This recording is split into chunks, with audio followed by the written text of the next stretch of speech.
Well, but as always, we start the show with last hour calls. How should you position yourself for that? Mitessh Thakkar is joining us. Mitessh, hi, good afternoon. So we had a bit of a dip that's getting bought now. Your call on the index and your last hour calls? Anuj, I think the dip is fine. I think not very strong. I was still watching the Bank Nifty and the Nifty IT. I think you were just highlighting that before once the show started. The Bank Nifty is slightly cooled off, and I'm hoping that the Bank Nifty can still manage to close above 40,300 or levels. That today being the weekly closing, that would be important.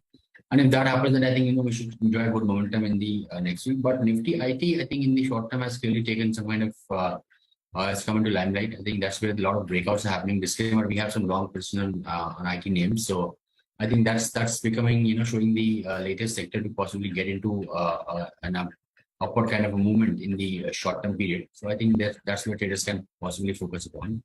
Would recommend a buy on Tech Mahindra now. Keep your stop just below levels of around 1100. Look for targets of around 1170 on the upside.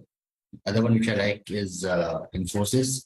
Infosys, I would want to see make it a conditional buy, see it get past levels of 1518. Today highs is around that level. That's the gap area. So once it crosses that, buy then with a stop at about 1504 for targets of 1565. Okay. All right. Mitessh, thanks so much for joining and giving us that quick take. Well, let's take that IT discussion forward then. Prakash Thiwan is with us. Prakash, I want to ask you about Tech Mahindra.